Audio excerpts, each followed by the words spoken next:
তো গাইস, বাঘের গালের ভিতরে আমার বড় হাত। তো ফাইনালি গাইস চলে আসছি আমরা কুমিল্লা। তো কুমিল্লাতে এসে ঘুরতে আসবো না এরকম তো কোনো কথা নাই। কুমিল্লা এসে একটা পার্কে আসছি ঘুরতে। তো গ্রামের ভিতরে পার্কটা, গ্রামের ভিতরে হিসেবে মোটামুটি খুবই সুন্দর। ফ্যামিলির আমরা সবাই ঘুরতে আসছি। তো দেখেন কে কে আমরা ঘুরতে আসছি দেখাইতেছি। মানে উপর থেকে যেরকম দেখা যায় সামনে থেকে, ভিতরে আসলে আরো সুন্দর পার্কটা। দেখেন কাপল ঘুরতে আসছে আমাদের সাথে।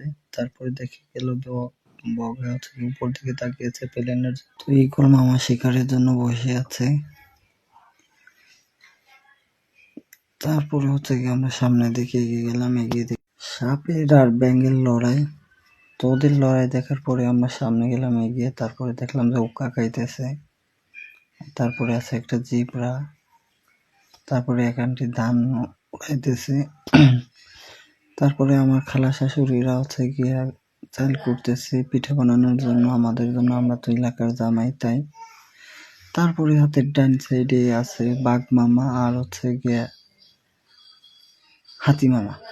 তো এরা যেহেতু আমরা জামাই, আমাদের কিছু বললো না। বাম পাশে আছে একটা শপিং মল, সুন্দর একটা বড় শপিং মল। সবাই শপিং টপিং করে, গার্লফ্রেন্ড নিয়ে আসে। তারপরে একটা আছে হরিণ। হরিণটা আমাদের দিকে দৌড় মারে নাই, কারণ জানে আমরা বিশ্বাসযোগ্য।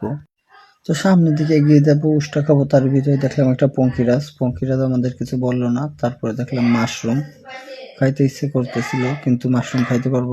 ওইটা গিয়ে ইট বালু দিয়ে মাশরুম তৈরি করা।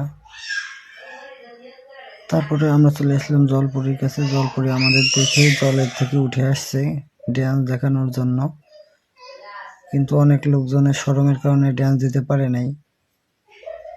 তারপরে আমি হাঁটতে হাঁটতে চলে গেলাম বাঘ মামার কাছে, যেহেতু বাঘ মামার শিকার হয়ে গেছে আমার।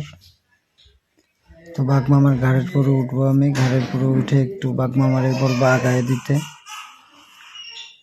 তো আমার বাঘ মামা নিয়ে যাইতেছিল আমাদের গেটের কাছে। তারপর একটা কাঠবিড়ালির কাছে নামলাম। দেখি যে কাঠবিড়ালি পেয়ারার বদলে ডাব খাইতেছিল। তারপরে আমরা কাঠবিড়ালি থেকে নামিয়ে সামনের দিকে এগিয়ে গেলাম। এগিয়ে দেখি বিশাল বড় একটা চরকিতে আর উঠলাম না এখন। চরকিতে উঠবো পরে। তারপরে আমরা ভিতরের দিকে ঢুকে গেলাম। ভিতরের দিকে ঢুকে দিয়ে যে অনেক মহিলা মানুষ। তো আমার ভিডিও করতে একটু লজ্জা করতেছিল, কারণ আমি মহিলাদের থেকে একটু দূরে থাকি। লজ্জা শরম না পেয়ে সামনের দিকে এগিয়ে গেলাম। এগিয়ে গিয়ে দেখি যে কি কি রাইড আছে। তো ছোট বড় সবার জন্য অনেকগুলো রাইড আছে, বুড়ো মানুষদের জন্য রাইড আছে। তো আমরা তো কেউ বুড়ো না, তাই বুড়ো মানুষের রাইডের কাছে যাইও নাই। তারপর সামনের দিকে বিশাল বড় নৌকা।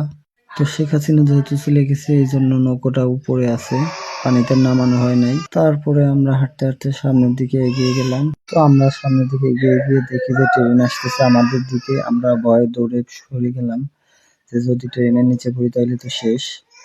তারপরে দেখি না, ট্রেন আমরা ভালোই ব্রেক কন্ট্রোল করে সাইড থেকে ঘুরে গেল। তারপরে আমরা টিকিট কাউন্টারে গিয়ে নৌকার আর চরকির টিকিট কাটলাম আর প্লেনের। তো প্লেনে উঠতে পারলাম না, উঠতে পারলাম চরকিতে, কারণ আমি যেহেতু বড় হয়ে গেছি তাই আমি আর আমার বিবি চরকিতে উঠে উপরের ভিউটা নিলাম কেমন।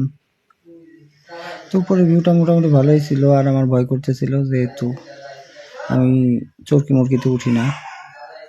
আর বেটি মানুষ বলে কথা, বেটি মানুষের সাথে না উঠলেই তো নয়। তারপরে ও উঠলো নৌকায়, আমি আর নৌকায় উঠলাম না, কারণ আমার চরকিতে উঠেই ভয় লাগছে। তো আজকের ভিডিও এই পর্যন্তই শেষ। অনেক আনন্দ ফুর্তি হলো গ্রামের বাড়িতে, সুন্দর একটা পার্ক উপভোগ করলাম। তো আপনারা চাইলেও পার্কটায় ঘুরে দেখতে পারেন, ভিজিট করতে পারেন। তো আজকে এই পর্যন্তই শেষ। আল্লাহ হাফেজ।